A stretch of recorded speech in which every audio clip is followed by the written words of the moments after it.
Mga kababayan, huwag nyo nang hanapin ang mga pulis sa presinto sapagkat kami ay nasa inyo ng mga telepono.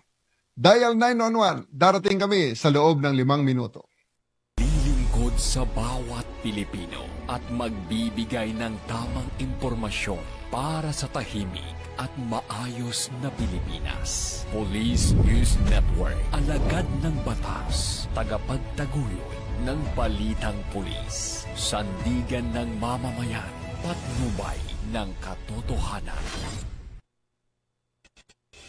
La Campo Crame, maghahatid ng pinakahuling kaganapan at nagbabagang balita. Ito ang PNN Police News Network.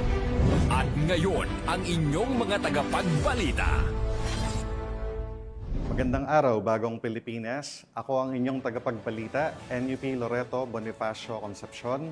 At ngayong araw ng Miyerkules, makakasama nating muli bilang special guest co-host si Miss Alexandra Faith Garcia, ang Miss Aura International Grand Winner 2021 at multi-medalist triathlete. Magandang umaga sa iyo, Miss Faith. Magandang umaga, Sir Ethan. Magandang umaga mga ka-PNN. Huwag po nating kalimutan i-like, i-follow at i-subscribe ang page ng Philippine National Police. Police Community Affairs and Development Group, PCAG, tagapag-ugnay at Police News Network.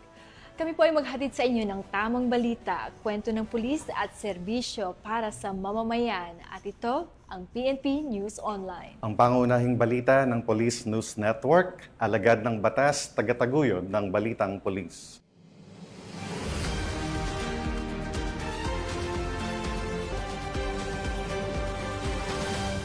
Narito ang mga balitang dapat niyong abangan. Mahigit 700,000 pisong halaga ng tanim na marijuana pinuksa sa Kibungan, Benguet.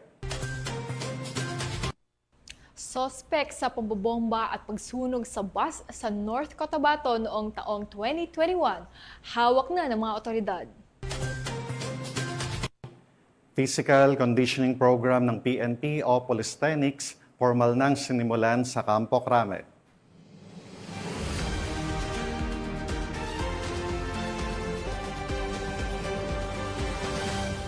Narito ang mga balitang hatid ng ating PNN correspondents mula sa iba't ibang panig ng bansa.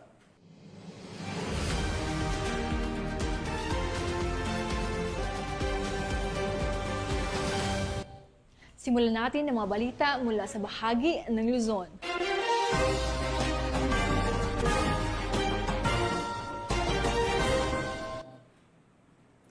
Formal na muling inilunsad ng Philippine National Police ang regular nitong physical conditioning program na tinaguriang Polystenics sa isang kick-off ceremony na isinagawa sa Transformation Oval, Brigadier General Rafael Crame. Pinangunahan ni Police Lieutenant General Jose Melencio Nartates Jr., Deputy Chief PNP for Administration, ang nasabing aktibidad bilang kinatawan ni PNP Chief Police General Nicolas Torre III. Sa kanyang talumpati, binigyang diin ni Police General Torre ang kahalagahan ng kalusugan at pisikal na kahandaan ng bawat pulis upang mas magampanan ang kanilang tungkulin ng buong husay at sigla.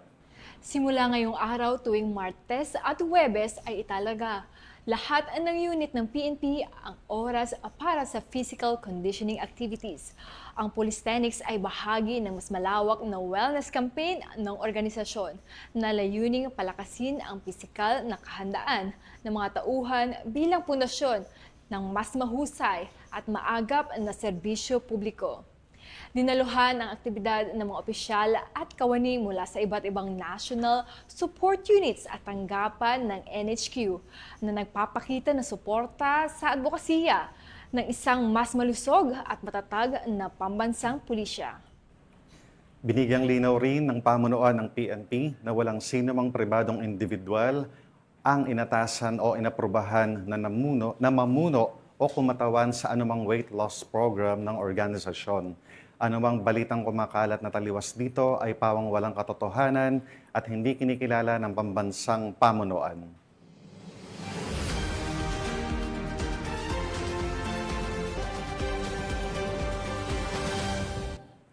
Sa walang tigil na pagpuksa ng mga tanim na marijuana sa rehiyon ng Cordillera, umabot sa mahigit 700,000 pisong halaga ng fully grown marijuana plants ang nadiskubre sa bayan ng Kibungan, Benguet. Agad naman itong sinira ng mga operatiba ng Benguet PNP sa kanilang isinagawang magkakahiwalay na operasyon sa naturang lugar. Narito ang report mula kay Patrolman Melba Langbis. Kahiwalang operasyon, tinatayang 752,000 pisong halaga ng fully grown marijuana plants ang nadiskubre ng mga operatiba sa Kibungan, Benguet. Ayon kay Police Colonel Joseph P. Bayungasan, Provincial Director ng Benguet Police Provincial Office, naging matagumpay ang operasyon sa pagsisikap ng pinagsanib na persa ng mga operatiba sa pangunguna ng mga tauhan ng Kibungan Municipal Police Station, Regional Provincial Drug Enforcement Unit, katuwang ang mga tauhan ng Benguet Police Provincial Office, Police Regional Office Cordillera, Regional Intelligence Division, Philippine Drug Enforcement Agency Cordillera at iba pang unit ng kapulisan. Ang operasyon ay nagresulta sa pagkadiskubre ng 4 na plantasyon ng marijuana na may nakatanim na 3,760 piraso ng fully grown marijuana plants na may standard drug price na 752,000 pisong halaga. Bagamat walang nahuling cultivator, lahat ng nadiskubreng marijuana ay naidokumento at sinunog sa mismong lugar at ang sapat na sample ay dinala sa Regional Forensic Unit Cordillera para sa qualitative test. Ang tagumpay na operasyon ay sumasalamin sa pagsisikap ng iba't ibang unit ng kapulisan sa pagpapatupad ng batas na alisin ang mga banta na nauunlay sa droga at isulong ang ligtas na kapaligiran para sa mas mapayapang bagong Pilipinas. Mula dito sa Rehiyon Cordillera, ako ang inyong PNN correspondent, Patrolwoman Melba Langbis, alagad ng batas, taga-taguyod ng balitang pulis. Maraming salamat, Patrolwoman Langbis.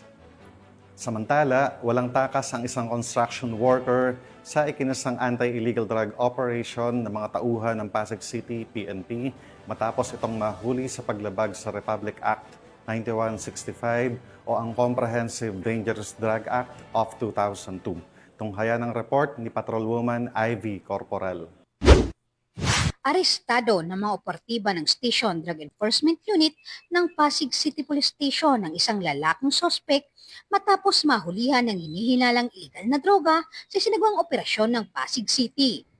Kinilala ang sospek na sa alias Omar, 36 anyos, binata, construction worker at residente ng Barangay Manggahan ng naturang lungsod. Naaaktuhan ang sospek na sangkot sa bentahan ng illegal na droga. Nakuha sa kanyang isang pirasong heat-sealed transparent plastic sachet na naglalaman ng hinihinalang shabu na may bigat na humigit kumulang 40 gramo. Dinala sa Station Drug Enforcement Unit ang sospek at ang mga nakuhang ebidensya para sa wastong dokumentasyon at pagsasampa ng kaukulang kaso para sa paglabag sa Republic Act 9165 o mas kilala bilang Comprehensive Dangerous Drug Act of 2002. Mula dito sa Metro Manila, ako po ang inyong PNN correspondent, Patrolwoman Ivy Corporal, alagad ng batas, tagataguyod ng balitang pulis.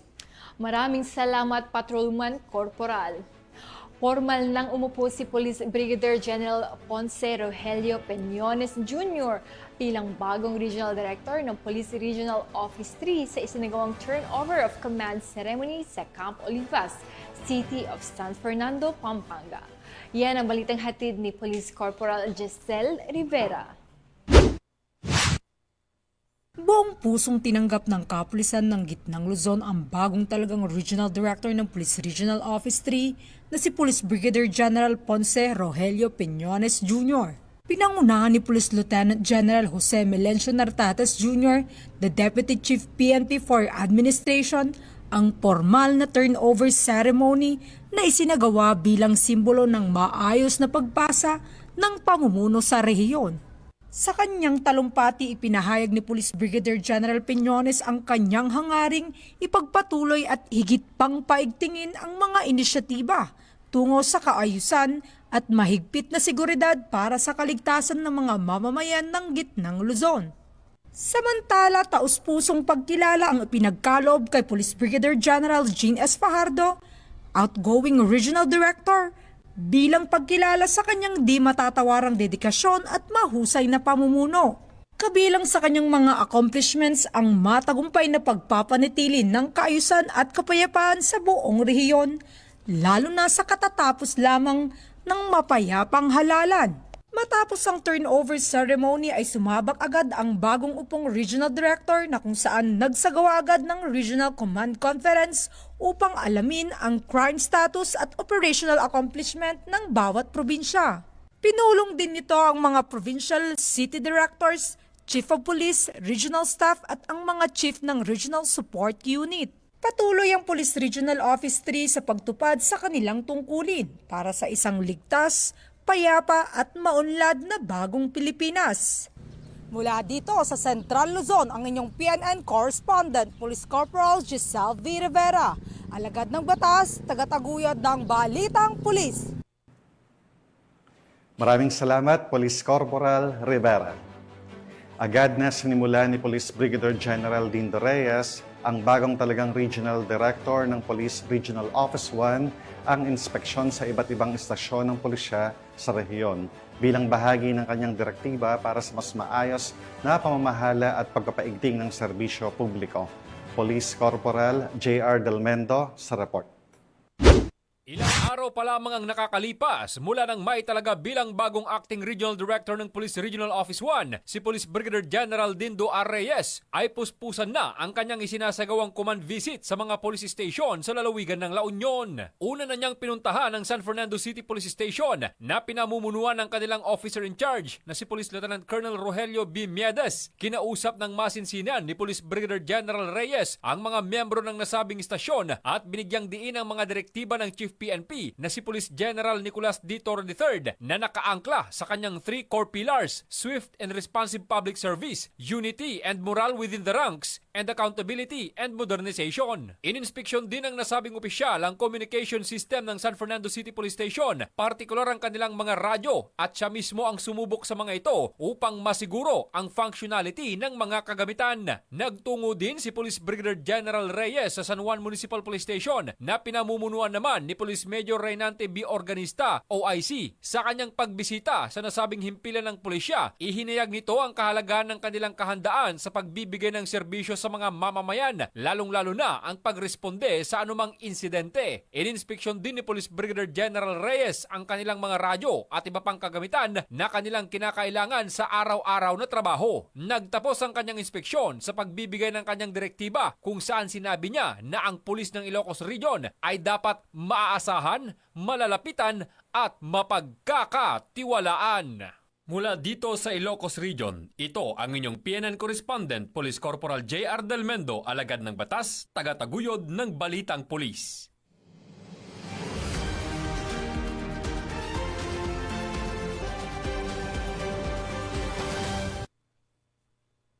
Balita mula sa Visayas.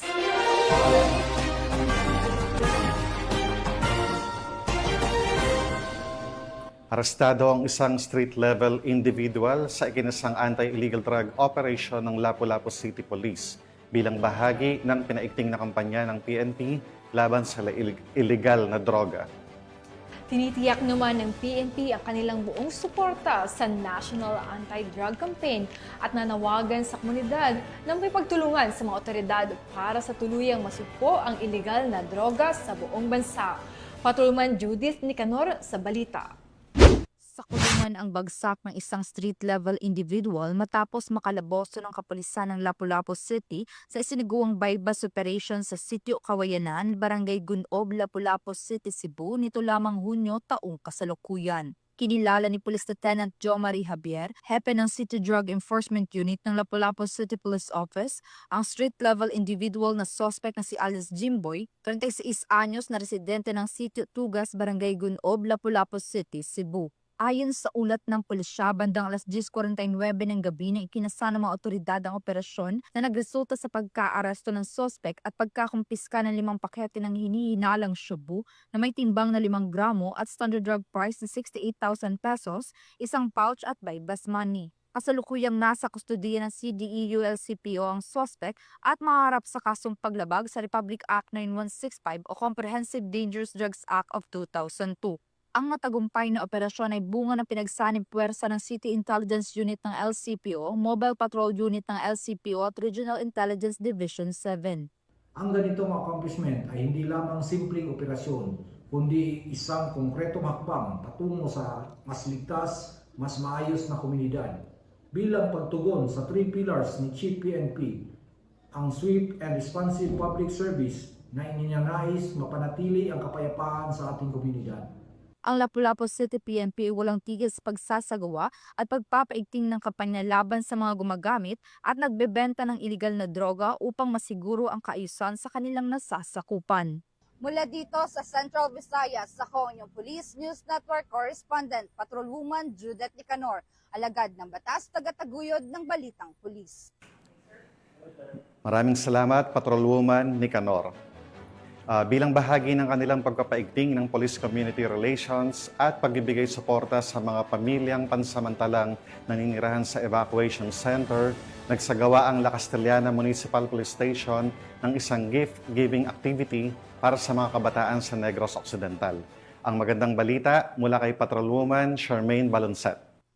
Nagsagawa ng isang makabuluhang gift-giving activity ang mga tauhan ng La Castellana Municipal Police Station sa pamumuno ng kanilang Chief of Police na si Police Major Rogen Darrell Nigos na isinagawa sa La Castellana National High School Junior High at Municipal Evacuation Center. Nito lamang ika-22 ng Hunyo taong kasalukuyan. Layunin ng aktibidad na ito na maghatid ng saya, pag-asa at pagkalinga sa mga batang pansamantalang naninirahan pa rin sa evacuation center dahil sa kamakailang pag-alboroto ng Mount Canlaon na kung saan umabot sa 281 na bata ang nabigyan ng mga laruan ng nasabing inisyatiba ng kapulisan. Ang mga laruan ay donasyon mula kay Police Brigadier General Arnold Thomas Ibay, Regional Director ng Police Regional Office Negros Island Region. Ang kabutihang loob ng ating kapulisan ay patunay ng patuloy na hangarin ng Philippine National Police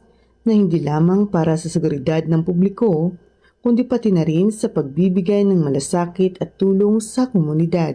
Bukod sa pamimigay ng mga laruan, nakipag-ugnayan at nakipaglaro rin ng mga kapulisan sa mga bata at kanilang pamilya. Ito ay naghatid ng diwa ng pagkakaisa, suporta at katiyakan sa mga apektadong residente na mas lalong nagpatatag sa tiwala ng komunidad sa layunin ng Philippine National Police na serbisyong may malasakit. Patuloy ang La Castellana Municipal Police Station sa pagsulong ng kanilang serbisyo at tungkulin, hindi lamang sa pagpapanatili ng kapayapaan, kundi pati na rin sa pagtulong at pagkalinga sa bawat miyembro ng komunidad. Mula dito sa Police Regional Office 6, ako ang inyong Police News Network Correspondent, Patrolwoman Charmaine Baloncet, alagad ng batas, tagataguyod ng Balitang Pulis.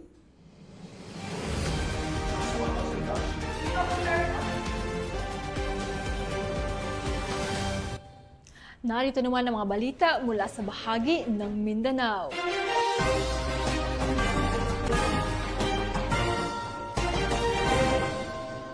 Hawak na ng mga otoridad ang suspect na sangkot sa naganap na pambobomba at pagsunog ng pampasaherong bus sa North Cotabato noong nakaraang Enero 2021. Bagamat walang sakay ang naturang bus nang pasabugin at sunugin ito, nagresulta ito sa pagkamatay ng isang individual na nadawit lamang sa insidente. Tinutukan niya ni Patrolwoman Judith Analibo. Ang suspect sa pangbobomba at pagsunog ng bus at isang kilalang miyembro ng Dawla Islamiyah Hassan Group na may kasong arson at murder sa Barangay Rosary Heights 11, Cotabato City. Ito lamang 19 ng Hunyo taong kasalukuyan. Kinilala ni NBI BARM Regional Director Attorney Jonathan Balete ang naarestong suspect na si alias Lutre, 35 taong gulang, residente ng Barangay Bulyok, Piquet North, Cotabato. Matagumpay na naaresto ng pinagsanib na puwersa ng National Bureau of Investigation, Bangsamoro Autonomous Region in Muslim Mindanao, PNP Drug Enforcement Group, Special Operation Unit BAR, Mindanao Area Police Intelligence Office at National Intelligence Coordinating Agency BARM. Ayon kay Attorney Balete, si alias Lutre ay bomb expert at itinuturing na kanang kamay ni Salahuddin Hassan, leader ng DI Hassan Group na napatay sa isang operasyon ng militar. Isa siya sa mga nasa likod ng pambobomba ng isang unit ng Yellow Bus sa Tulunan, North Cotabato noong Enero 2021 na nagresulta sa pagkamatay ng isang tendera ng prutas sa gilid ng kalsada. Kasalukuyang nasa kustodiya ng NBI BARM si Bakaylat para sa kaukulang dokumentasyon at disposisyon ng kanyang mga kaso. Ang pamahalaan sa pagkikipagtulungan ng mga ahensya ng pangsiguridad ay walang humpay sa pagsasagawa ng mga hakbang upang tiyakin ang kaligtasan ng bawat mamamayan sa rehiyon. Mula rito sa rehiyon ng Bangsamoro, ako ang inyong PNN correspondent, Patrolwoman Judy Ann Alibo, alagad ng batas, tagataguyod ng Balitang Pulis. Maraming salamat, Patrolwoman Alibo. Sa bisa ng warrant of arrest, inaresto ng kapulisan ang nakatalang top 2 most wanted person sa kasong statutory rape matapos itong matunton sa bayan ng Katil, Davao Oriental. Ang report mula kay Patrolwoman Shaira Rose Aquino. Ng mga otoridad ang tinuturing na top 2 most wanted person sa Davao Oriental dakong alas 10 ng umaga noong Hunyo 24 sa isang matagumpay na implementasyon ng warrant of arrest sa Sitio Tuuhan, Barangay Aragon sa bayan ng Katiil. Kinilala ang sospek na si alias Merlito, 57 anyos, isang manggagawa at residente ng Makahigad, Barangay San Alfonso, Katiil. Naharap ngayon ito sa kasong statutory rape alinsunod sa Article 266-A kaugnay sa Article 266-B ng Revised Penal Code na inamyendahan ng Republic Act 8353. Ang pagkakaaresto kay Merlito ay bahagi ng mas pinaigting na kampanya ng Philippine National Police laban sa mga wanted na individual, partikular na sa mga taong sangkot sa mabigat na parusa tulad ng panggagahasa. Siya ay kasalukuyang nasa kustodiya ng Katiil Municipal Police Station at nakatakdang isailalim sa proseso ng korte para sa kaukulang legal na hakbang. Mula rito sa Police Regional Office 11, ako ang inyong PNN correspondent, Patrolwoman Shaira Rose Aquino, alagad ng batas, tagataguyod ng Balitang Pulis. Maraming salamat, Patrolwoman Aquino. Nakumpiska ang baril at iligal na droga mula sa isang individual matapos ipatupad ang search warrant laban sa suspect sa Sultan Kudarat. Magbabalita dyan si Patrolwoman Ara Cassandra Concon. Nakumpiska ang iligal na baril at droga sa sinagawang search warrant operation ng mga otoridad sa Purok 5, Barangay Lagilayan, Isulan, Sultan Kudarat. Kinilala ang suspect na si Alias Rambo Ramillo, 39 anyos, magsasaka, residente ng nasabing lugar. Bandang 1:40 hanggang alas 4:15 ng hapon, nagsagawa ng search warrant operation ng mga tauhan ng Isulan NPS kasama ang mga personahe ng PRO-12. Nasabat sa pamamahay ng sospek ang 3 piraso ng steel magazine para sa M16, 2 bala ng 9mm, 3 bala ng caliber .357, 5 bala ng caliber .45, isang homemade UC 9mm automatic pistol na may serial number, isang magazine para sa Uzi pistol, 5 bala ng 9mm at 4 na piraso ng hinihinalang shabu na may kabuang bigat na 5 gramo at nagkakahalaga ng 34,000 pesos. Naharap ang sospek sa kasong paglabag sa Republic Act 10591 o Comprehensive Firearms Ammunition Regulation Act at RE 9165 o Comprehensive Dangerous Drugs Act of 2002. Tiniyak naman ng Isulan PNP sa kampanya laban sa lahat ng uri ng kriminalidad at iligal na droga upang mapanatili ang kaayusan at kapayapaan sa rehiyon. Mula dito sa Rehiyon 12, ako ang iyong PNN correspondent, Patrolwoman Ara Cassandra Concon, alagad ng batas, tagataguyod ng Balitang Pulis. Maraming salamat, Patrolwoman Concon. At para sa huling balita, isang bagong tukoy na drug suspect ang naaresto ng mga otoridad sa isinagawang joint buy-bust operation sa Barangay Poblacion, Valencia City, Bukidnon. Nakibalita dyan si Patrolwoman Vanessa Berdos.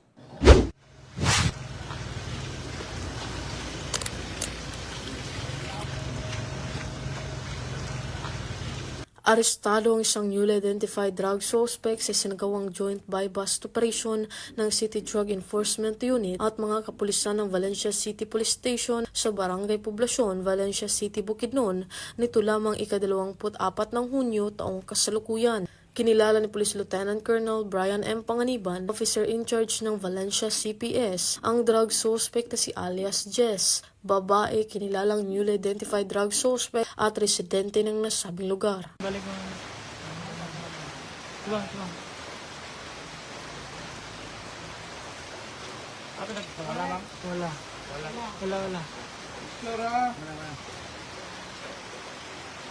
isang joint buy-bust operation ay nagresulta sa pagkakakumpiska ng mga pakete ng hinihinalang shabu, isang cellphone, isang 500 peso bill na ginamit bilang buy-bust money at iba pang mga non-drug items. Ang suspect ay nahaharap sa kasong paglabag sa RA 9165 o Comprehensive Dangerous Drugs Act of 2002.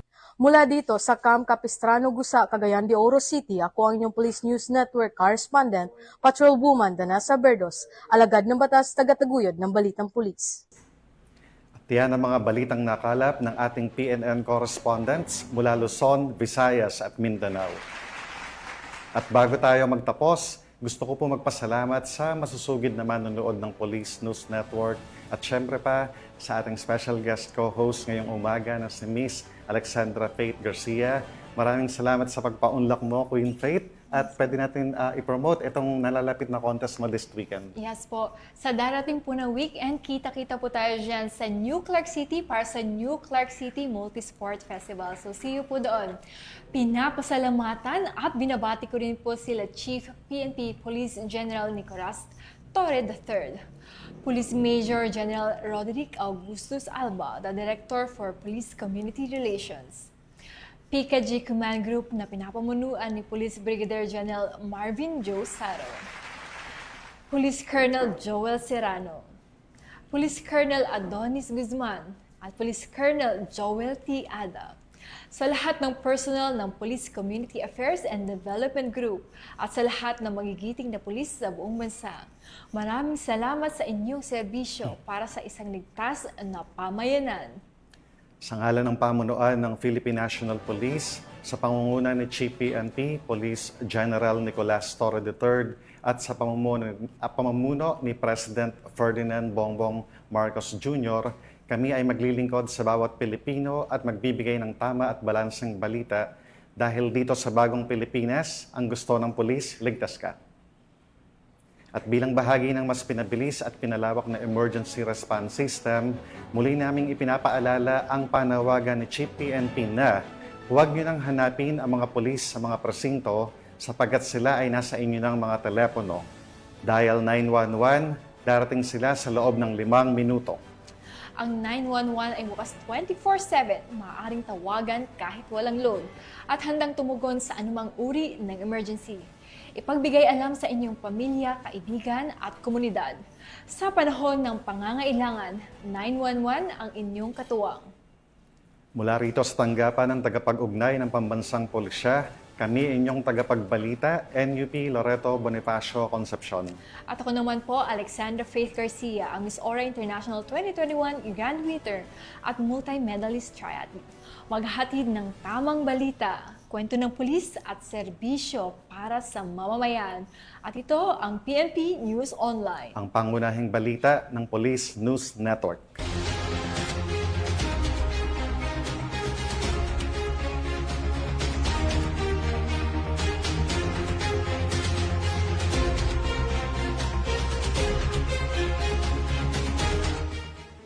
Police News Network, alagad ng batas, tagapagtaguyod ng balitang pulis.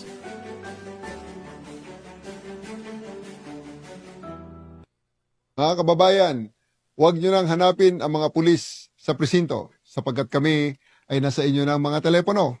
Dial 911, darating kami sa loob ng 5 minuto.